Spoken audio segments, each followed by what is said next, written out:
오늘의 주요 뉴스입니다. 경기 곳곳에 올해 첫 폭염 경보가 내려진 가운데 오늘도 무더위가 이어집니다. 주말인 내일 서울을 제외한 중부 곳곳에 적은 양의 비가 내리고 남부지방은 장마가 시작되겠습니다.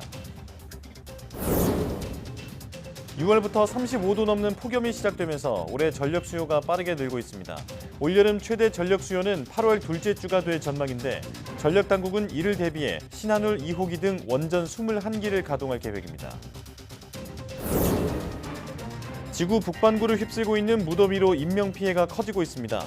인도에서는 100명 이상이 폭염으로 숨졌고 사우디아라비아 성지순례 사망자도 1000명을 넘었습니다.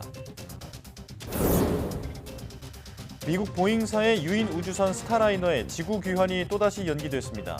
이번이 세 번째 연기인데 프로그램 책임자는 헬륨 누출이 전보다는 줄었지만 귀환 관련 데이터를 확인할 시간이 필요하다는 입장입니다.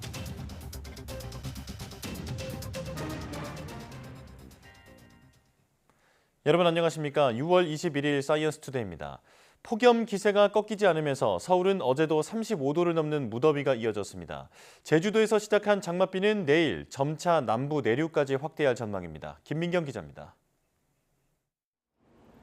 이른 폭염이 덮친 서울 도심은 어제도 더위에 허덕였습니다.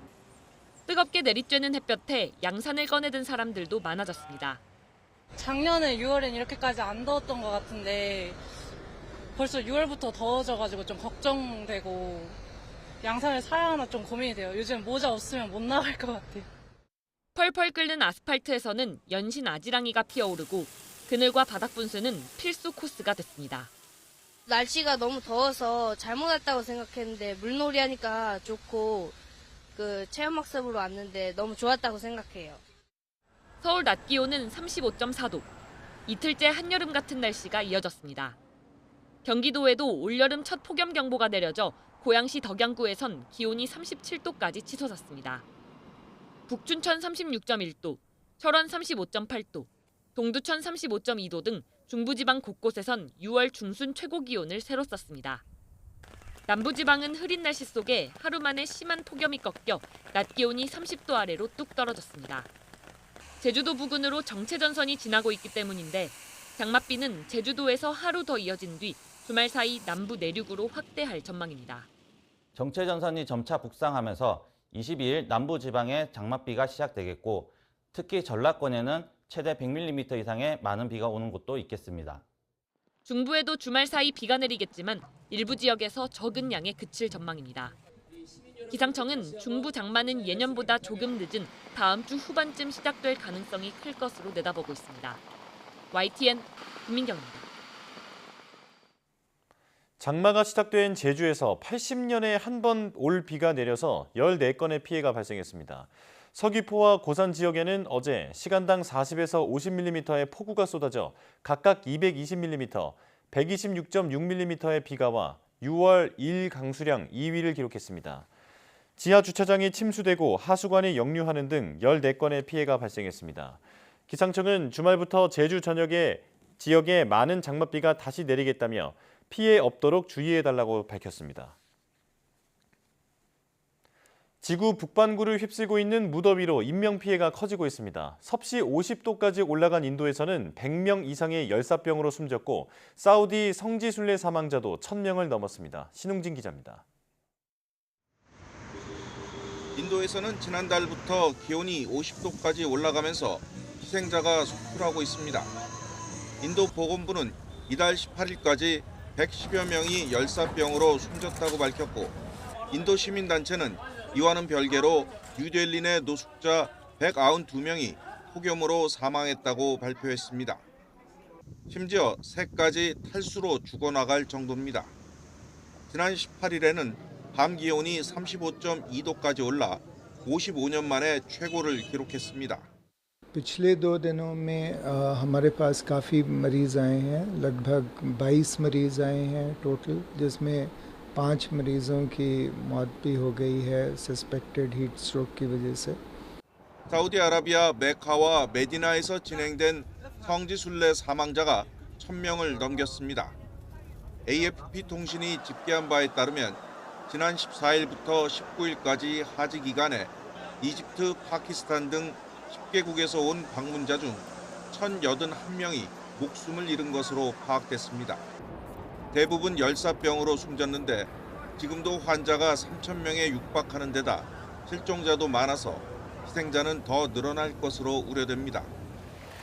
유럽도 무더위에 기진맥진하기는 마찬가지입니다. 이탈리아와 세르비아, 루마니아 등 유럽 전역이 40도를 오르내리는 날씨에 낮에는 공사 같은 작업은 물론 외출도 어려울 정도입니다. Imamo pacijente koji imaju kolapsna stanja, jeste to je nagli pad krvnog pritiska usred visokih tjelesnih temperatura i gubitak svijesti. Očekujemo kako vrijeme bude odmicalo da će se to i pogoršati naravno. 북반구 대부분이 땡볕 더위에 몸살을 앓는 가운데 러시아 수도 모스크바에서는 거센 폭풍우가 몰아쳐 한 명이 숨지고 여러 명이 다쳤습니다. 모스크바도 최근까지 예년보다 더운 날씨를 보이다가 급변하면서 이런 피해가 발생했습니다. YTN 신홍진입니다. 일찍 찾아온 무더위에 전력 수요가 지난해보다 빠르게 늘고 있습니다. 올여름 최대 전력 수요는 기업체들이 휴가를 마치고 복귀하는 8월 둘째 주가 될 것으로 보입니다. 최하영 기자입니다. 폭염이 계속되고 기업체들의 휴가 복귀가 늘면서 오늘 오후 전력 수요가 역대 여름철 최고 기록을 경신했습니다. 지난해 펄펄 끓는 무더위에 전력 수요는 93.26기가와트까지 치솟았습니다. 올해는 더위가 일찍 찾아오면서 지난해보다 전력 수요가 빠르게 늘고 있습니다. 올여름 최대 전력 수요는 기업들이 휴가를 마치고 복귀하는 8월 둘째 주가 될 전망입니다. 92.3기가와트 수준으로 전망되는데 구름 낀 날씨로 태양광 이용률이 떨어질 경우 97.2기가와트까지 오를 것으로 분석됐습니다. 이에 정부와 전력당국은 올여름 전력 공급 능력을 최대 104.2기가와트까지 확보했습니다. 이를 위해 지난 4월 상업운전을 시작한 신한울 2호기를 포함해 원전 21기를 가동할 계획입니다. 또 발전기 고장이나 이른 폭염으로 전력 수요가 급증할 경우를 대비해 비상 수급 대책도 세웠습니다. 울산 GPS 복합이나 통영 천연가스 등 새로 건설한 발전기에 시운전을 투입하고 그래도 예비력이 충분치 않으면 전압 하향 조정 등 최대 7.2기가와트 비상 예비 자원을 가동할 계획입니다. 이와 함께 에너지 지원을 위해 취약계층의 여름철 에너지 바우처를 평균 5만 3천 원으로 올리고 월 10만 원 이상 전기요금을 내는 주택용 전기 소비자에겐 분할 납부 제도를 시행합니다. YTN 최하영입니다. 올여름 전기요금이 동결됩니다. 한국전력은 3분기 연료비 조정 단가를 현재와 같은 수준인 킬로와트 시당 5원으로 유지한다고 밝혔습니다. 지난해 2분기 인상 이후 5분기 연속 동결입니다. 전력당국은 전기요금에 반영되는 기본요금과 전력량 요금, 기후환경요금도 따로 인상하지 않아 결과적으로 3분기 전기요금은 동결됐습니다. 한전은 러시아 우크라이나 전쟁에 따른 에너지 가격 급등 시기에 전기를 원가보다 싸게 공급해 2021년에서 2023년 연결 기준으로 적자 43조 원이 쌓였습니다. 다만 정부는 한전이 최근 역마진 구조에서 벗어난 데다 전기 사용량이 많은 여름철 물가 부담을 고려해 요금을 동결하기로 했습니다. 중동 산유국 쿠웨이트가 극심한 여름철 더위로 전력 수요가 급증하면서 순환 단전을 하고 있다고 블룸버그 통신 등이 보도했습니다. 쿠웨이트 수전력 재생에너지부는 성명에서 최근 기온이 예년보다 훨씬 높은 수준으로 상승함에 따라 늘어난 전력 수요를 발전 시설이 감당할 수 없는 상태라며 일부 지역에서 최대 2시간 전력 공급이 끊길 것이라고 밝혔습니다. 쿠웨이트 보건부는 순환 단전 일정을 공지하며 주민들에게 절전을 당부했습니다. 쿠웨이트의 현지 낮 최고 기온은 섭씨 50도에 육박하고 있습니다. 쿠웨이트는 석유 수출국 기구 회원국이자 중동 걸프 지역에서도 손꼽히는 원유 생산량을 자랑합니다. 무더운 여름철에는 에어컨과 냉장고 등 사용량이 늘어나기는 하지만 단전 시행은 이례적입니다. 지난해 에너지 사용으로 발생한 온실가스 배출량이 사상 최대치를 기록한 것으로 집계됐습니다. 영국 에너지 연구소가 컨설팅 업체 KPMG와 발표한 세계 에너지 통계 리뷰에 따르면 지난해 에너지 사용, 산업 공정, 소각 등으로 발생한 온실가스 배출량이 처음으로 40기가톤을 넘어섰습니다. 기존의 최대치였던 지난 2022년 배출량보다 2.1% 증가했습니다. 화석연료 등 1차 에너지 소비량도 사상 최대치를 기록했으며 이 가운데 화석연료 사용량은 전년보다 1.5% 늘었습니다. 다만 전체 에너지 사용량에서 화석연료가 차지하는 비중은 8.1%로 전년보다 0.5% 줄었습니다. 청정에너지 사용이 늘면서 상대적으로 화석연료의 비중이 줄어든 것으로 풀이됩니다. 전북 부안군에서 발생한 규모 4.8의 지진과 관련해 중대본 1단계가 해제됐습니다. 중앙재난안전대책본부는 오늘 오전 8시를 기해 지진 위기경보 수준을 경계에서 주의로 한 단계 내리고 중대본 1단계를 해제한다고 밝혔습니다. 이번 부안 지진으로 인한 인명피해는 없지만 시설 피해는 1,196건으로 집계됐고 여진은 모두 21차례 발생한 것으로 나타났습니다.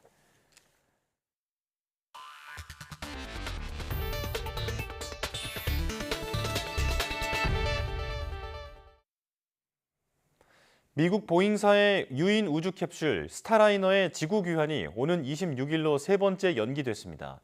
미 항공우주국 나사의 민간 승무원 프로그램 책임자 스티브 스티치는 데이터를 살피고 분석해서 돌아올 준비가 돼 있는지 확인할 시간을 조금 더 주고자 한다고 말했습니다.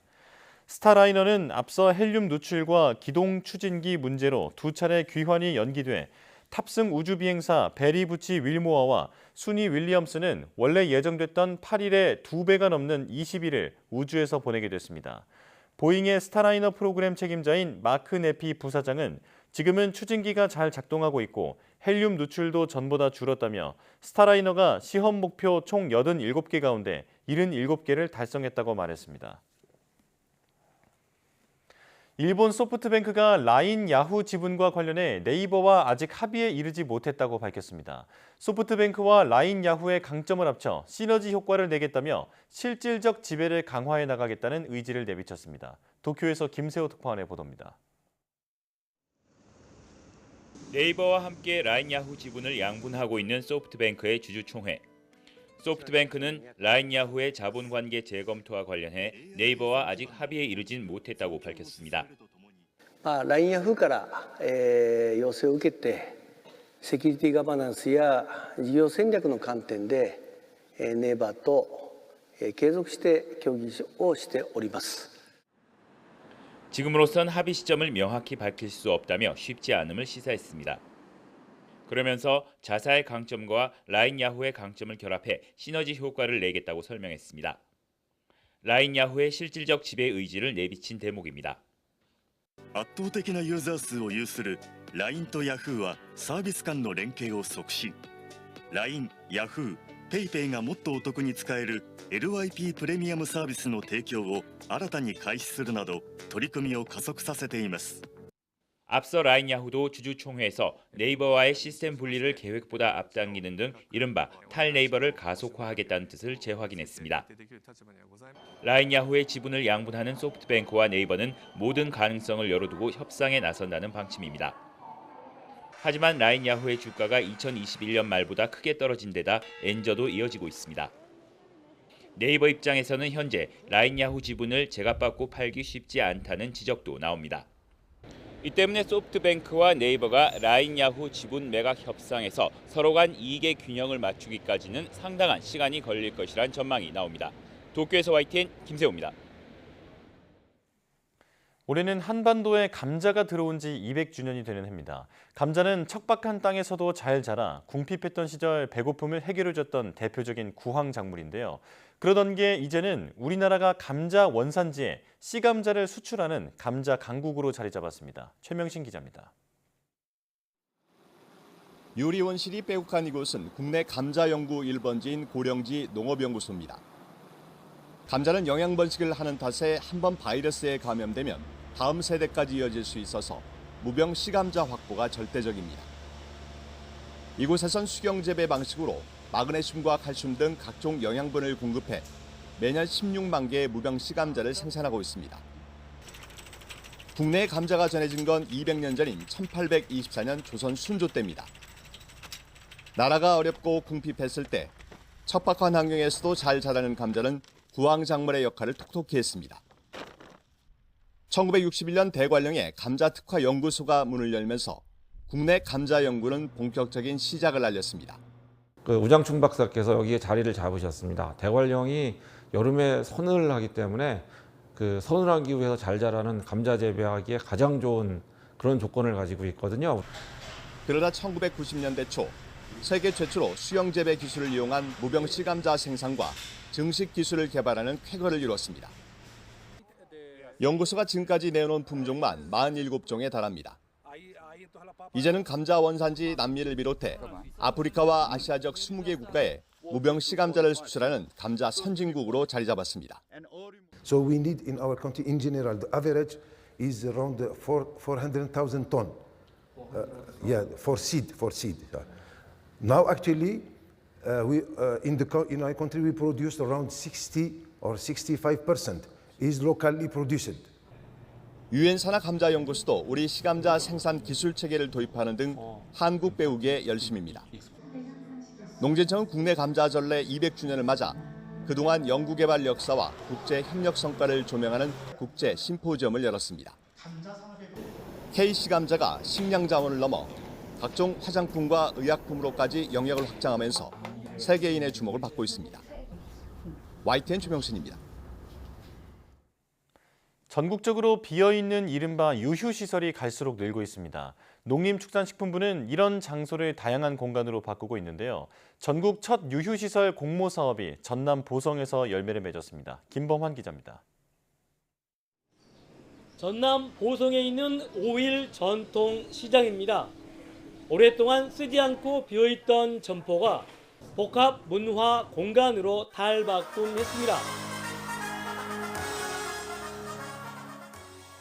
이곳 유휴시설은 농림축산식품부의 공모사업으로 결실을 보게 됐습니다. 첫 사례이니만큼 공모 선정 뒤 문을 여는 데까지 4년 가까이 걸렸습니다. 복합문화공간은 지역 특산품의 전시 판매장과 음식점으로 구성됐습니다. 자연에서 얻은 염료로 물들인 천연 염색 옷과 청정 하천에서 나는 다슬기로 만든 맛깔스러운 음식이 선보이고 있습니다. 부모님 따라서 보성으로 귀촌한 청년입니다. 보성에 버려진 유휴시설을 활용하여 복합문화공간이라고 시설을 개관하였습니다.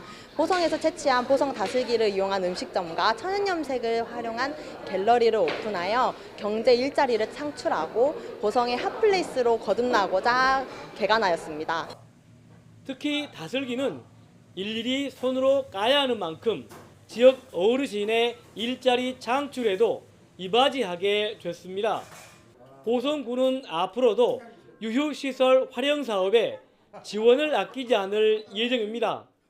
우리 보성군에 이렇게 천연 염색을 하는 이런 훌륭한 시설이 있다는 것, 이건 자랑입니다. 미국 뉴욕에 전라남도 제품 100개를 가지고 나가는데 거기에 또 우리 심양란 대표가 하고 있는 천연 염색이 우리 보성 대표로 또 나가게 됐습니다. 갈수록 늘고 있는 유휴시설의 활용 사업은 농산 어촌의 소멸을 조금이라도 막고 지역 경제를 살리는 데도 한몫할 것으로 기대됩니다. YTN 김범환입니다. 제주에서 남방 큰 돌고래 무리를 보고 깜짝 놀라 물속으로 달아나는 푸른 바다 거북이 카메라에 포착됐습니다. 제주대 돌고래 연구팀과 다큐 제주는 지난 18일 오후 서귀포시 대정읍 앞바다에서 이 같은 화면을 촬영했습니다. 제주에서 푸른바다 거북과 돌고래 무리가 동시에 촬영되는 일은 매우 드문 일입니다. 김병엽 제주대 교수와 오승목 다큐 제주 감독은 바다 거북도 폐기물에 걸려 폐사하는 등 서식 환경이 나빠지며 남방 큰 돌고래와 함께 생명의 위협을 받고 있다고 말했습니다. 향기 대신 악취가 난다고 해서 시체꽃이라고도 불리는 타이탄 아룸이 영국 왕실식물원에서 꽃을 피웠습니다. 전 세계에 1000그루도 남지 않아 멸종 위기종으로 지정된 타이탄 아룸은 세계에서 가장 큰 가지가 없는 꽃차례를 갖고 있으며 높이가 최대 3m에 이르는 거대한 꽃입니다. 식물원이 공개한 영상을 보면 타이탄 아룸은 현지 시간 18일에 개화해 다음 날까지 꽃을 피우고 졌습니다. 식물원 측은 시체꽃은 언제 필지 예상할 수 없는데 보통 7년에서 10년 사이 하루에서 사흘간 잠깐 꽃을 피운다고 설명했습니다. 시체꽃은 필 때 시체가 썩는 것과 비슷한 악취를 풍기는데 이는 파리 등을 유인해 수분 작용을 돕도록 하기 위한 것입니다. 대한의사협회가 범의료계 특별위원회를 꾸려 대정부 투쟁 방향을 결정하기로 했지만 전공의 단체는 참여 의사를 밝히지 않았습니다. 이런 가운데 정부는 이번처럼 사회적 갈등을 초래하지 않도록 의대 정원 등을 논의하는 전문가 위원회를 구성하기로 했습니다. 이문석 기자입니다. 의료계가 현사태 해결을 위해 올바른 의료를 위한 특별위원회라는 단일 창구를 만든다고 발표했습니다. 전공의와 의대생, 교수, 개원의를 대표하는 14명으로 위원회를 꾸려 향후 휴진 등 투쟁 방향을 결정하기로 했습니다. 이면택 의사협회 회장은 빠졌습니다. 22일 예정된 첫 회의부터 전국 병의원 휴진 현황 및 계획을 취합하여 전국 의사 휴진 계획 등 지금의 왜곡된 정책을 바로잡을 모든 방안을 강구할 것입니다. 다만 단일 대우가 만들어질 수 있을지는 좀 더 지켜봐야 할 거로 보입니다. 가장 중요한 축인 전공의 단체가 연석회의에 불참한 데다 특위 참여 의사도 밝히지 않았기 때문입니다. 또 임 의협 회장의 27일 무기한 휴진 발표 뒤 협회 내부에서조차 일방적인 결정이라며 파열음이 나온 상황입니다. 확산 움직임이던 상급 종합병원의 전면 휴진도 갈림길에 선 모습입니다. 이른바 빅5 병원들이 무기한 휴진을 선언했거나 동참을 논의 중인데 가장 먼저 휴진에 들어간 서울대 의대에서 교수 사이 의견이 갈리며 휴진 지속 여부를 다시 투표에 붙이기로 한 겁니다. 이런 가운데 정부는 의사수급 정책이 사회적 갈등을 초래하지 않도록 의사수급을 추산하는 전문위원회 구성을 추진하기로 했습니다. 전문기관을 통해서 과학적 추계 결과를 도출하고 그 결과를 바탕으로 장관급 정책의사결정기구에서 대학 정원을 포함한 인력수급 정책을 논의하는 의료개혁특위는 의사단체의 참여를 촉구하면서 인력수급 추계와 조정 시스템 구축 방안을 오는 9월까지 확정하겠다고 밝혔습니다. YTN 이문석입니다. 대학병원의 사직서 수리를 요구한 전공의들의 가처분 신청에 대해 법원이 내린 화해 권고 결정에 양측도 이의를 제기하지 않으면서 확정됐습니다. 수원지방법원은 어제 전공의 4명이 병원을 상대로 제기한 수련계약 효력정지 가처분 신청에 대해 내렸던 화해 권고 결정을 확정했다고 밝혔습니다. 재판부는 지난 5일 정부가 전공의 사직서 수리 금지 명령과 업무 개시 명령 등을 철회함에 따라 화해 권고 결정을 내렸는데 이후 양측 모두 이의를 제기하지 않으면서 확정됐다고 설명했습니다. 당뇨 치료제로 개발됐지만 체중 감량 효과가 확인돼 살 빼는 약으로도 인기를 얻는 오젬픽의 위조품이 미국 등 세계 나라에서 확인되자 세계보건기구 WHO가 경보를 발령했습니다. WHO는 제2형 당뇨병과 비만 치료용 의약품 세마글루타이드의 위조품이 잇따라 발견돼 의료제품 경보를 발령한다고 발표했습니다. 이번에 발견된 가짜 약은 세마글루타이드 계열의 주사제인 노보노디스크의 비만 치료제 오젬픽의 위조품입니다. 가짜 오젬픽은 지난해 10월에는 브라질과 영국, 지난해 12월에는 미국에서 각각 적발됐는데 위조품 확인 신고 건수가 계속 늘고 있다고 WHO는 설명했습니다. WHO는 이번 경보 발령은 세마글루타이드 위조품 확인 후 첫 공식 통지라며 의료 관계자와 각국 규제 당국이 위조품 유통 가능성을 인식하고 의심스러운 의약품 사용을 중단하고 신고할 것을 촉구한다고 밝혔습니다.